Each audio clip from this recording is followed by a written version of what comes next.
Good morning students, मैं हूं मुकेश शर्मा और एग्रो ज्ञान क्लासेस पर आप सभी का हार्दिक स्वागत करता हूं, अभिनंदन करता हूं।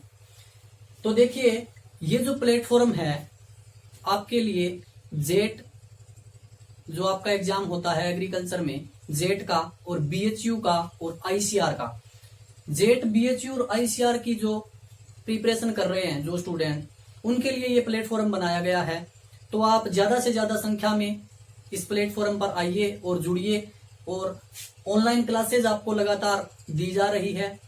तो देखिए, जेट का जो सिलेबस है उसका हम एक बार जिक्र कर लेते हैं। हमें ये पता होना चाहिए, जब किसी भी एग्जाम की प्रिपरेशन कर रहे हैं तो हमें सबसे पहले ये जान लेना बहुत ही जरूरी है कि एग्जाम पैटर्न क्या रहेगा, उस एग्जाम में कौन से सब्जेक्ट का कितना परसेंटेज जो है वेटेज रहेगा। तो देखिए, यहां पर जो मैं आपको जो पोर्शन डील कर रहा हूं, मैं केमिस्ट्री का पोर्शन डील करूंगा। तो बात करेंगे आज अपने, सबसे पहले अगर केमिस्ट्री की बात करें, केमिस्ट्री की अगर बात करें तो केमिस्ट्री का जो पोर्शन है, मैं आपको बता दूं कि जो जेट का पेपर होता है, जेट का जो एग्जाम होता है आपका, जेट के एग्जाम में केमिस्ट्री को 3 पोर्शन में डिवाइड किया गया है, 3 भागों में बांटा गया है। केमिस्ट्री को 3 भागों में बांटा गया है। पहला आपका होता है इनऑर्गेनिक केमिस्ट्री, इनऑर्गेनिक केमिस्ट्री। दूसरा अगर बात करें तो पोर्शन है वो आएगा आपका ऑर्गेनिक केमिस्ट्री, ऑर्गेनिक केमिस्ट्री। तीसरा देखिए, तीसरा आता है आपका सोइल केमिस्ट्री, सोइल केमिस्ट्री। अब देखिए, मैं आपको बता दूं, यहां पर बड़े ध्यान से देखिएगा। आपको अगर एक बार ये सिलेबस अगर आपने क्लियर से देख लिया, अच्छे से देख लिया, तो मैं आपको ये भी बता दूं कि जो केमिस्ट्री का जो पोर्शन आपका है वो बहुत ही इंपॉर्टेंट है जेट के एग्जाम के लिए। बीएचयू और आईसीआर के जितने भी आपके एग्रीकल्चर से संबंधित आपके डिग्री के लिए जो एडमिशन के लिए जो इंट्रेंस एग्जाम होते हैं, उनके लिए केमिस्ट्री का जो पोर्शन है बहुत ही ज्यादा इंपॉर्टेंट है। तो यहाँ पे मैं आपको बता दूं, इनऑर्गेनिक जो है, इनऑर्गेनिक के जो आपके क्वेश्चन आएंगे वो आते हैं 15 क्वेश्चन। जेट के एग्जाम में इनऑर्गेनिक के 15 क्वेश्चन आते हैं। यहाँ ऑर्गेनिक के भी 15 क्वेश्चन आपसे पूछे जाते हैं। बात करें अगर सोइल केमिस्ट्री की, तो सोइल केमिस्ट्री से आपको क्वेश्चन पूछे जाएंगे 10, यानी कि 10 क्वेश्चन आपको पूछे जाते हैं।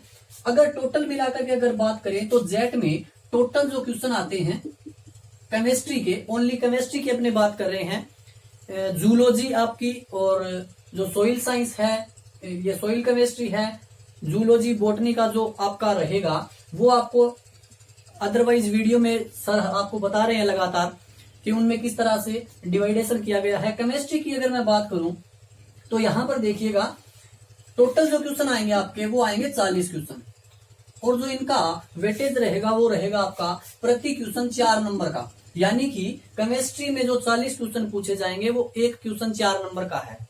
तो देखिए, यहां पर 160 नंबर का काम आपका ओनली अकेली केमिस्ट्री से हो जाएगा अगर आप अच्छे से केमिस्ट्री को तैयार कर लेते हैं। लगभग मैं तो यूं कहूंगा कि अगर आप 40% पोर्शन अगर केमिस्ट्री का करते हैं तो आप यूं समझो कि आपका सिलेक्शन श्योर हो जाएगा और गवर्नमेंट कॉलेज में हो जाएगा। मैं आपको विश्वास दिलाता हूं, केमिस्ट्री का जो अगर आप 40% पोर्शन भी कर लेते हो तो आपका बहुत ही अच्छा जो स्कोरिंग है आपकी होगी। तो देखिए, अब बात करते हैं, ये तो था जेट का, ये तो था अपना जेट का। अब अगर बात करें अपने बीएचयू की, बीएचयू का जो एग्जाम होता है दोस्तों, मैं आपको बता दूं, बीएचयू के एग्जाम में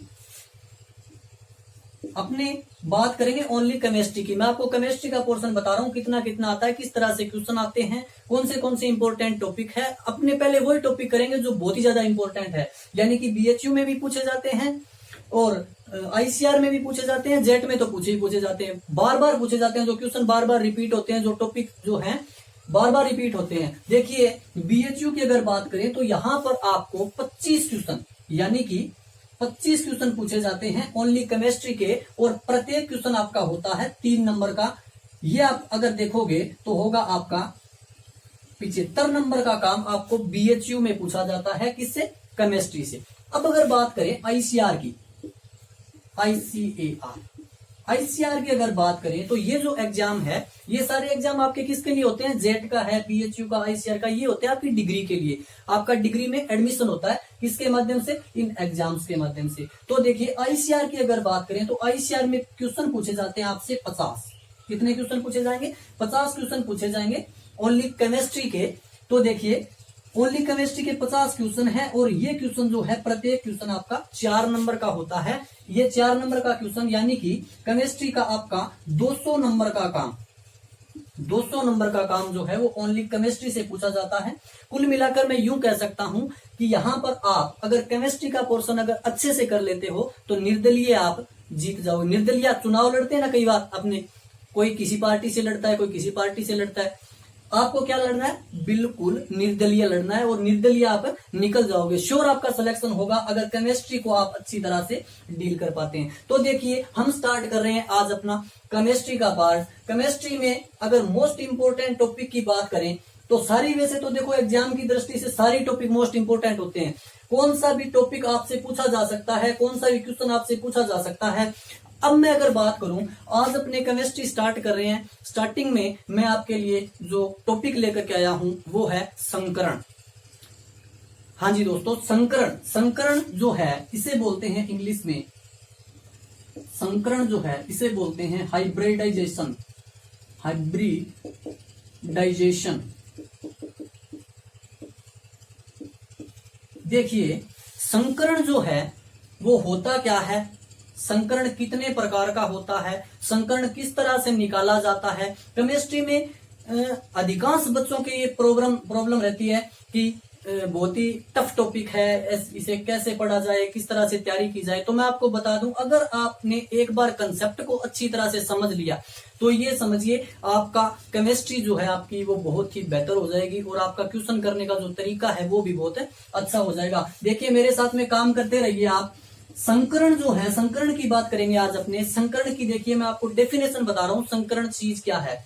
डेफिनेशन से आपको क्लियर होगा। अगर डेफिनेशन से आपको क्लियर नहीं होता तो मैं आपको बता दूं कि मैं अच्छे से, और भी तरीका है मेरे पास में कि संकरण को आपको अच्छी तरह से क्लियर कर दूं। देखिए संकरण जो है वो ये कहता है कि किसी भी परमाणु के, ध्यान दीजिए, बहुत ही ध्यान से सुनिएगा मेरी बात को, किसी भी परमाणु के संयोजी कोष में उपस्थित, किसी परमाणु के संयोजी कोष में उपस्थित लगभग समान ऊर्जा वाले कक्षक, किसी परमाणु के संयोजी कोष में उपस्थित लगभग समान ऊर्जा वाले कक्षक आपस में मिलकर, लगभग, लगभग नहीं कह सकते अपने कि लगभग, लगभग जो शब्द है इसको ध्यान में रखें, लगभग समान ऊर्जा वाले कक्षक, समान ऊर्जा वाले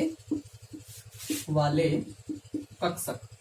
बिल्कुल समान नहीं कह सकते, बहुत कम ज्यादा भी नहीं कह सकते, ये कह सकते हैं कि लगभग समान ऊर्जा, यानी कि जिन कक्षकों की, जिन ऑर्बिटल्स की ऊर्जा यानी कि एनर्जी बिल्कुल लगभग समान होगी, वो आपस में क्या करेंगे? एक दूसरे से संकरण करेंगे, एक दूसरे से मिलेंगे, और मिलकर के उतनी ही संख्या में नए कक्षक बनाएंगे। कितनी संख्या में? उतनी संख्या में जितने कक्षक भाग लेंगे, उतनी संख्या में नए कक्षक बनाएंगे जिनकी ऊर्जा, जिनकी आकृति, जिनका आकार बिल्कुल क्या होगा? तीनों चीजें क्या होंगी? समान होंगी। जिनका आकार, ऊर्जा, आकृति बिल्कुल क्या होंगे? समान होंगे। आकृति जो होती है, आकृति, आकृति, आकार क्या होता है आपका? शेप। आकार होता है साइज, आकार होता है साइज, आकृति होती है शेप। इस शेप क्या है? किसी मॉलिक्यूल की शेप क्या है वो बोलते हैं आकृति, और साइज क्या होता है? आकार। तो किसी, दोबारा सुनिएगा ध्यान से, डेफिनेशन को आप अच्छे से क्लियर कर लोगे तो संकरण आपको आगे से आगे मैं आपको घुसेड़ते चला जाऊंगा संकरण में। तो देखिए कि ये बोल रहा है किसी भी परमाणु, यानी कि कोई भी परमाणु हो सकता है, किसी परमाणु के संयोजी कोष में उपस्थित, किसी परमाणु के संयोजी कोष। संयोजी कोष क्या होता है? देखिए मैं आपको बता रहा हूं, किसी परमाणु के संयोजी कोष में उपस्थित, संयोजी कोष ये होगा, देखिए ये मेरे पास में कोई परमाणु है, प्लस बीच में आपको पता है नाभिक होता है। परमाणु के बारे में जब अपने चर्चा करेंगे, जब डिस्कस करेंगे, तो एक एक चीज में क्लियर करूंगा परमाणु क्या है, परमाणु किस तरह का होता है, थॉमसन का परमाणु मॉडल, रदरफोर्ड का परमाणु मॉडल, डाल्टन का परमाणु मॉडल, नील्स बोर ने भी बहुत सारी चीजें मैं आपको बताने वाला हूं। लेकिन आज जो अपनी चीज पढ़ रहे हैं संकरण, वहां पर देखिएगा कि यहाँ जो आप देख रहे हो ये है कक्षाएं, यानी कि सेल बोलते हैं, इनको क्या बोलते हैं, सेल। ये है आपकी सेल, इनको क्या बोलते हैं, सेल। सेल क्या होता है, ये होता है कोष, इन्हें बोलते हैं, इनका नाम दिया जाता है के कोष, ये दूसरा एल, एम, इस तरह से आपने पढ़ा होगा। चौथा अगर कोई आएगा तो वो एम हो जाएगा, एन हो जाएगा, एम एन के एल एम एन, इस तरह से चलती है। तो देखिए ये जो कोष होता है, इस कोष के अंदर उपकोष होते हैं। क्या होता है, उपकोष जिसे बोलते हो आप। उपकोष का क्या मतलब होता है, उपकोष होता है, देखिए मैं आपको बता दूं, उपकोष होते हैं SPDF, जो आपने पढ़ा है अच्छे से, आवर्त सारणी में अपने पढ़ेंगे। S block, P block, D block, F block के जो एलिमेंट हैं उनको अच्छे तरीके से पढ़ेंगे। बिल्कुल एक एक चीज को ध्यान दीजिएगा। मैं बता रहा था आपको, सेल जो है, कोष जो है, कोष का एक पार्ट होता है जिसे बोलते हैं उपकोष, यानी कि S, P, D और F, ठीक है।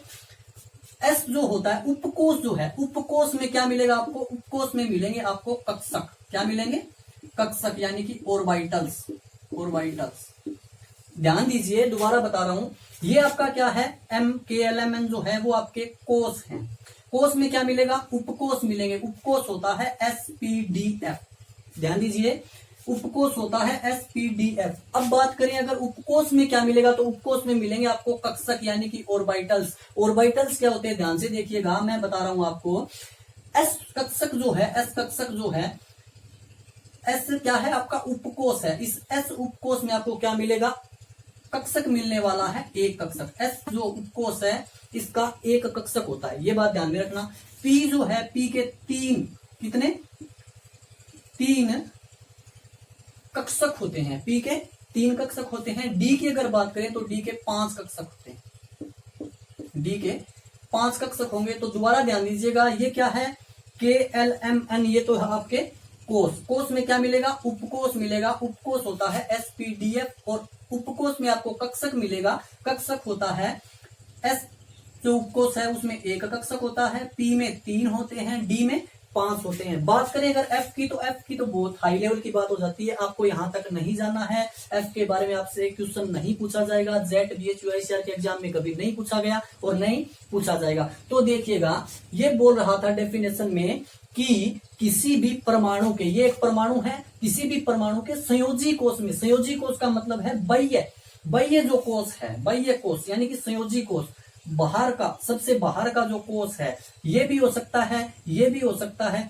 तो देखिएगा, संयोजी कोष में उपस्थित कक्षक, यानी कि कक्षक कौन से, ये कक्षक, S का 1 था, P का कितने, 3 थे, D के 5 कक्षक थे। ये आपस में मिलकर के क्या करेंगे, ये आपस में मिलकर के संकरण करेंगे।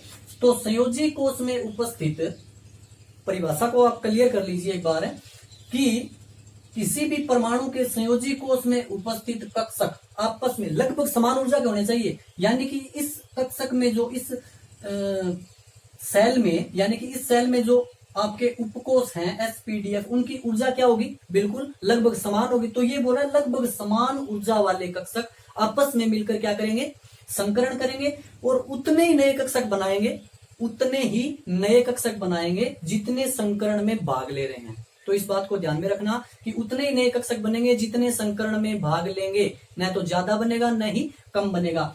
तो देखिए, अब मैं आपको ये समझा रहा हूं, एक एग्जांपल देखिएगा अपना। संकरण एक्चुअल में है क्या, संकरण किसे बोल रहे हैं, ये चीजें मिलती है, कक्षक मिलते हैं आपस में S, P और D। या तो एक S मिलेगा, एक P मिलेगा, तब जाकर के कोई संकरण होगा, या एक S मिलेगा, 2 P मिलेंगे तब, यानी कि 2 चीजें जब आपस में मिलेगी तब जाकर के संकरण होगा, अकेले में तो नहीं हो सकता। इसीलिए मैं आपको एक क्वेश्चन बता देता हूं, अगर आपको एग्जाम में कभी पूछा जाता है, हाइड्रोजन में किसी भी प्रकार का कोई संकरण नहीं होता। ध्यान रखना इस चीज को, क्योंकि हाइड्रोजन में S यानी कि एक ही कक्षक होता है, 1s1 लिखते हैं इसको, अपने इलेक्ट्रॉनिक कॉन्फ़िगरेशन जब लिखते हैं तो हाइड्रोजन में किसी भी प्रकार का संकरण नहीं होता, क्योंकि जब दो कक्षक यानी कि s वाले ऑर्बिटल्स जो हैं, ये कक्षक जब आपस में मिलते हैं तब जाकर के संकरण होता है, इसलिए हाइड्रोजन में कोई संकरण नहीं होता, ध्यान रखना पहली बात। दूसरा देखिएगा, मैं आपको बता रहा था यहां पर कि मेरे पास में ये दो चीजें हैं, ये कक्षक है, ये एक छोटा कक्षक है, ये बड़ा कक्षक है। ये मैंने आपको नहीं बताया अभी तक कि जो एस कक्षक होता है उसकी आकृति गोलाकार होती है। ध्यान रखना, कक्षकों की आकृति, एस के जो कक्षक है आपको पता होना चाहिए इसकी आकृति किस तरह की होती है। एस का जो कक्षक है इसकी आकृति गोलाकार होती है, पी की डंबलाकार होती है, पी की डंबलाकार होती है, और डी की डबल डंबलाकार होती है। ध्यान दीजिए, डी की अगर बात करें तो डी की डबल डंबलाकार कुछ इस तरह से होगी, ठीक है। एस कक्षक की आकृति गोलाकार, पी की डंबलाकार, डी की डबल डंबलाकार, यानी कि एस कक्षक छोटा होता है, डी कक्षक थोड़ा, पी कक्षक थोड़ा बड़ा होता है, डी उससे भी और बड़ा होता है। तो ध्यान दीजिए, अगर बात करें ये कक्षक है मेरे पास में, ये मान लो एस है, ये मान लो पी है, पी कक्षक बड़ा होता है, एस कक्षक छोटा होता है, ऊर्जा इनकी लगभग समान है, एक ही कोष में अगर हम कह सकते हैं कि परमाणु के संयोजी कोष में उपस्थित है एस और पी दोनों। तो देखिए एस और पी आपस में मिलेंगे, लगभग समान ऊर्जा वाले हैं, यानी कि इनकी आकृति अलग हो सकती है, जब ये मिलते हैं तो ऊर्जा इनकी समान होनी चाहिए। इनकी मान लीजिए ऊर्जा समान है, तो लगभग समान ऊर्जा वाले एस और पी, यूं मान लीजिए ये दो मिलेंगे तो दो नए बनाएंगे, ये दो मिलेंगे तो दो नए बनाएंगे, तीन मिलेंगे तो तीन नए बनाएंगे, अगर चार मिलेंगे तो चार नए बनाएंगे, ऐसे ही पांच नए मिलेंगे तो पांच नए बनाएंगे।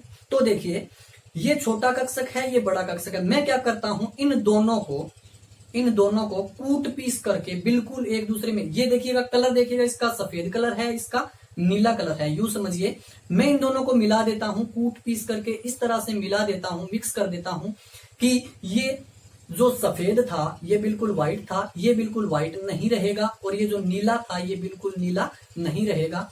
अब इन दोनों को मिला दिया, एक मिश्रण बना जिसमें इसमें सफेद गुण आ गए और इसमें नीले के गुण आ गए। अब देखिए मैं क्या करता हूं, अब मैं इन दोनों का जो मिश्रण बनेगा उस मिश्रण से दो नए कक्षक बनाऊंगा, दो क्या बनाऊंगा, नए कक्षक बनाऊंगा, जो न तो बिल्कुल नीला होगा और न बिल्कुल सफेद होगा, यानी कि दोनों कक्षकों में जो दो नए कक्षक बनाऊंगा उन दोनों कक्षकों में आपके दोनों के गुण होंगे, यानी कि सफेद के भी गुण होंगे, नीले के भी गुण होंगे, परसेंटेज आपने कितना लिया है वो उस बेस पर होगा। तो देखिए जो नए दो कक्षक बनेंगे उन्हें कहते हैं संकरित कक्षक, उन्हें कहते हैं संकरित कक्षक, और इस पूरी की पूरी फिनोमिना को, पूरी की पूरी परिघटना को हम कहते हैं संकरण। दोबारा ध्यान दीजिए, अगर बात समझ में नहीं आई तो दोबारा ध्यान दीजिए, डेफिनेशन में बोल रहा है कि किसी परमाणु के संयोजी कोष में उपस्थित लगभग समान ऊर्जा वाले कक्षक आपस में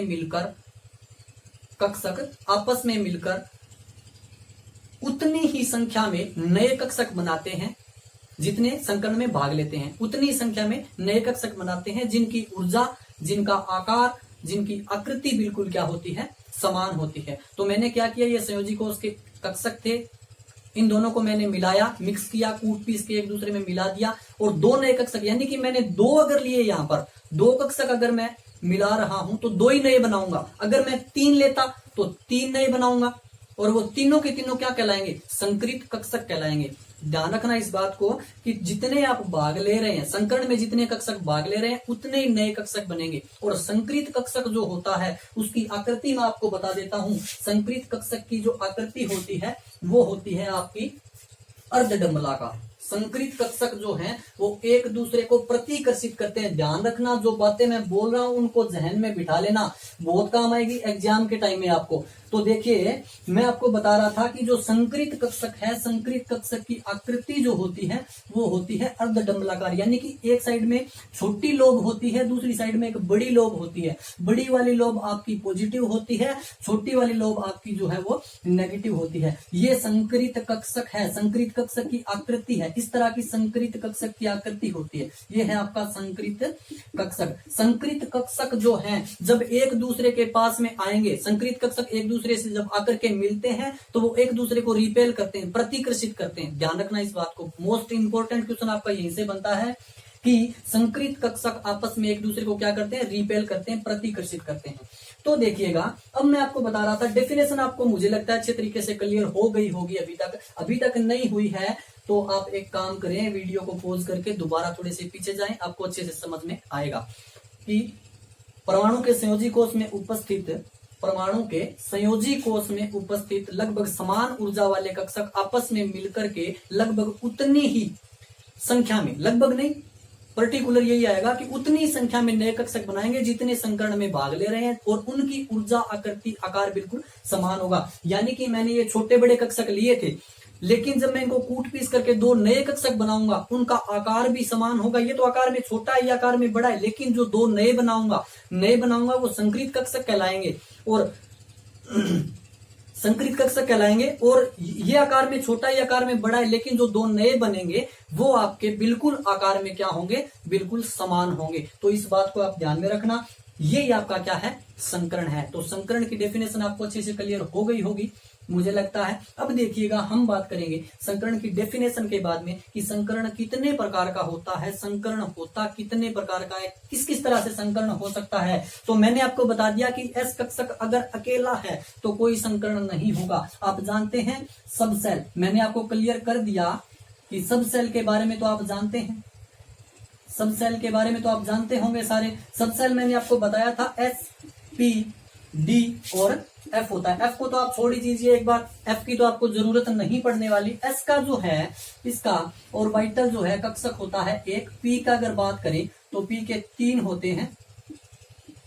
बात करेंगे, बहुत सारी बातें करेंगे अपने। डी जो है, डी में 5 कक्षक होते हैं। कितने कक्षक होते हैं, 5 कक्षक। एस कक्षक में अधिकतम इलेक्ट्रॉन 2 भरे जाते हैं। आपको इलेक्ट्रॉनिक कॉन्फ़िगरेशन जब मैं करवाऊंगा तो बताऊंगा, सारी चीजें एक एक क्लियर कर दूंगा, टेंशन लेने की जरूरत नहीं है। एस में 2 इलेक्ट्रॉन अधिकतम भरे जाते हैं, पी में 6 इलेक्ट्रॉन अधिकतम भरे जाते हैं, डी में कितने, 10 इलेक्ट्रॉन अधिकतम आएंगे, एफ में आपके 14 अधिकतम इलेक्ट्रॉन भरे जाते हैं। अब देखते हैं संकरण के प्रकार, टाइप्स ऑफ हाइब्रिडाइजेशन। मैं लिख नहीं रहा हूं, बोल रहा हूं, उन बातों को आप सुनते जाइए, बस जहन में उतारते जाइए, सारी चीजें आपको क्लियर हो जाएगी। लिखने से क्या होता है, बोर्ड पे लिखते जाए, समझ में आनी चाहिए चीजें। तो देखिए, आप मेरे साथ में कंसंट्रेट हो जाइए, बिल्कुल जुड़े रहिए, तब चीजें आपको जाकर के समझ में आने वाली है। तो मैं आपको बता दूं, संकरण का जो प्रकार होता है, पहला प्रकार वो होता है एसपी संकरण। कौन सा संकरण, एसपी संकरण। बहुत ही ध्यान दीजिएगा यहाँ पर, एसपी संकरण जो है वो किससे बनेगा, एस का एक कक्षक मिलेगा और पी का एक कक्षक मिलेगा। 3 होते हैं ना, पी का एक कक्षक मिलेगा, दोनों आपस में, यानी कि इनकी ऊर्जा लगभग समान होंगी। यानी कि ये संयोजी कोष के क्या है, कक्षक हैं, इनकी लगभग ऊर्जा समान होगी और आपस में मिलकर के 2 नए कक्षक बनाएंगे। कितने नए कक्षक, 2 मिले हैं एस और पी, तो 2 नए कक्षक बनाएंगे और दोनों का ही नाम क्या होगा, एसपी संकरित कक्षक। दोनों का नाम क्या होगा, एसपी संकरित कक्षक। ध्यान दीजिएगा, मैं यहां पर बता रहा हूं, ये संकरण का प्रकार, ये आपका है संकरण का प्रकार। बस इतना तो आपको ध्यान में रखना है, यहीं से आपको संकरण के प्रकार निकालने हैं। तो देखिए, यहां पे मैं लिख रहा हूं बनने वाले कक्षकों की संख्या, बनने वाले संकरित कक्षकों की संख्या दे रहे हैं एस और पी, तो 2 कितने, 2 एसपी संकरित कक्षक बनेंगे। 2 एसपी संकरित कक्षक जो हैं आपके बनेंगे।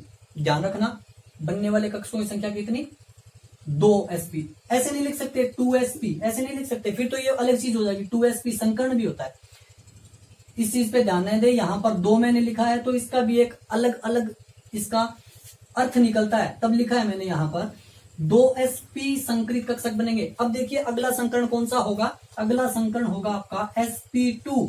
sp2 संकरण की अगर बात करें तो इसमें बनने वाले कक्षकों की संख्या देखिए, एक s भाग लेगा, 2 p भाग लेंगे, एक p ने ले रखा है, 2 p भाग लेंगे, यानी कि 3 कक्षकों ने भाग लिया, तो 3 sp2 संकरित कक्षक नए बनेंगे।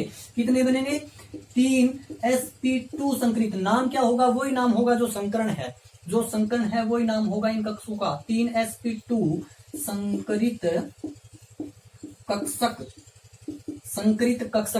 कक्षक की आकृति मैंने आपको बता दी। संकरित कक्षक क्या होता है, अर्धडमलाकार सी आकृति होती है, एक साइड में छोटी लोब होती है, एक साइड में बड़ी लोब होती है, ठीक है।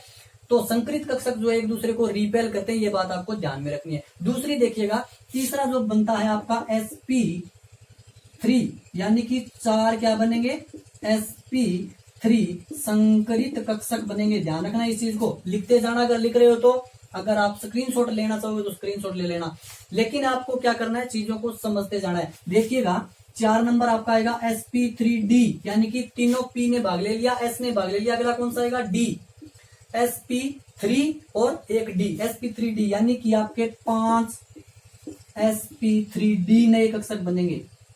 sp3d संकरित नए कक्षक बनने वाले हैं। 5वां कौन सा होगा आपका, sp3d2, यानी कि d2, अब की बार d2 आएगा तो क्या बनेंगे, 6 sp3d2 संकरित कक्षक बनेंगे। छठा देखिए कौन सा, sp3d3, यहां पर आपका क्या बनने वाला है, 7 sp3d3 संकरित कक्षक बनने वाले हैं। ध्यान दीजिएगा, जितने कक्षक संकरण में भाग ले रहे हैं उतने ही संकरित कक्षक बनते हैं। और संकरण, ध्यान दीजिएगा, संकरण होता कब है, जब कोई दो मॉलिक्यूल एक दूसरे से आपस में आकर के जुड़ते हैं तो उन्हें जुड़ने के लिए कि क्या बनाना पड़ता है, बॉन्ड बनाना पड़ता है, बंध बनाना पड़ता है। वो बंध कब बनता है, जब उस परमाणु में क्या हो जाता है, संकरण हो जाता है। संकरण बहुत पहले की प्रोसेस है, बॉन्डिंग तो बाद में होती है। बॉन्ड तो सिंगल बॉन्ड बनता है, डबल बॉन्ड बनता है या ट्रिपल बॉन्ड बनता है, वो तो बहुत बाद की बात है। संकरित कक्षक हमेशा ध्यान रखना, ये क्वेश्चन भी आपसे पूछा जा सकता है। संकरित कक्षक जो है वो हमेशा सिंगल बॉन्ड बनाते हैं, यानी कि सिग्मा बंध बनाते हैं। संकरित कक्षक हमेशा सिग्मा बंध बनाते हैं। बहुत सारे क्वेश्चन है, ये क्वेश्चन भी आपको एग्जाम में पूछा जा सकता है, तो ध्यान में रखना। जितने कक्षक भाग ले रहे हैं संकरण में उतने ही क्या बनेंगे, नए कक्षक बनेंगे।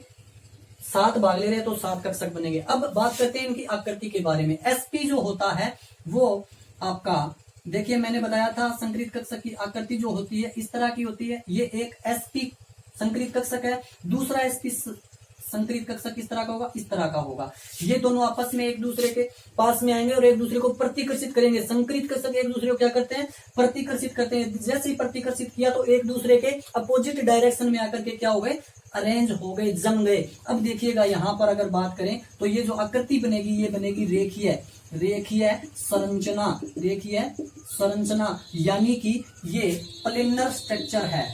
प्लेनर स्ट्रक्चर या रेखीय आकृति बोलते हैं। अगर बात करें इसके बीच में बंद कोण जो है, ये जो बंद कोण है, बॉन्ड एंगल कितना होगा, ये आपका होगा 180 डिग्री का एंगल। ध्यान रखना, ये क्वेश्चन भी आपको एग्जाम में पूछा जा सकता है। एग्जाम में पूछा जाता है कि sp संकरण में स्ट्रक्चर किस तरह की होती है, आकृति किस तरह की होती है, आपको दे देगा रेखीय संरचना, वी शेप या ट्राइंगुलर, ट्राइंगुलर, बाइपिरामिडल, तो इस तरह के ऑप्शन आपको देगा। तो आपको ध्यान में रखना है sp संकरण में रेखीय संरचना होती है, 180 डिग्री का एंगल होता है। ये देखो, चीजों को घुमा के किस तरह से भी आपको क्वेश्चन पूछा जा सकता है, sp संकरण में किस तरह की आकृति होती है या एंगल होता है। तो ये आपका था। अब जो बाकी जो बच गए आपके संकरण, इनकी जो आकृति है और इनका बंद कोण जो है, इनके बारे में अपने नेक्स्ट वीडियो में चर्चा करेंगे। तो आज की वीडियो आपको कैसी लगी कमेंट सेक्शन में मुझे जरूर बताएं, ताकि मुझे भी थोड़ा सा हौसला मिले कि आपने